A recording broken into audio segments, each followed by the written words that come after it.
السلام علیکم ورحمۃ اللہ وبرکاتہ۔ بسم اللہ الرحمن الرحیم۔ ایسا درخت جس کے پتے نہیں جھڑتے۔ حضرت ابن عمر رضی اللہ عنہما نے کہا کہ رسول اکرم صلی اللہ علیہ وسلم نے فرمایا، درختوں میں ایک درخت ایسا ہے جس کے پتے نہیں جھڑتے اور وہ مسلمان کے مشابہ ہے۔ مجھے بتلائیے وہ کون سا درخت ہے۔ اس پر لوگوں نے صحرائی درختوں کا خیال کیا۔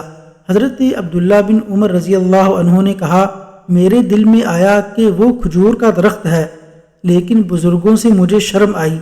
آخر صحابہ کرام رضی اللہ عنہم نے کہا، آپ صلی اللہ علیہ وسلم ہی بتا دیجئے وہ کون سا درخت ہے۔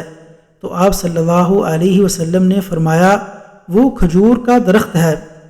وضاحت معلوم ہوا کہ دین سمجھنے اور علم حاصل کرنے میں حیا نہیں کرنی چاہیے، کیونکہ علم سے روکنے والی دو چیزیں ہیں، نمبر 1 تکبر، نمبر 2 شرم و حیا۔ نیز یہ بھی معلوم ہوا کہ بڑوں کا ادب کرتے ہوئے انہیں گفتگو کا پہلے موقع دیا جائے۔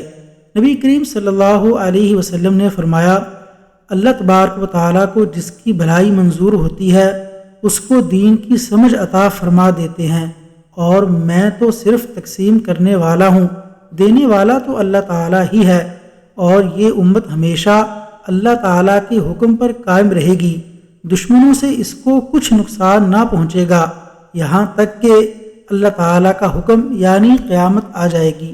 اللہ تبارک و تعالیٰ سے دعا ہے کہ اللہ تعالیٰ نفع مند علم سیکھنے کی توفیق عطا فرمائے اور اس پر عمل کی توفیق دے اور برے اعمال سے محفوظ فرمائے، آمین یا رب العالمین۔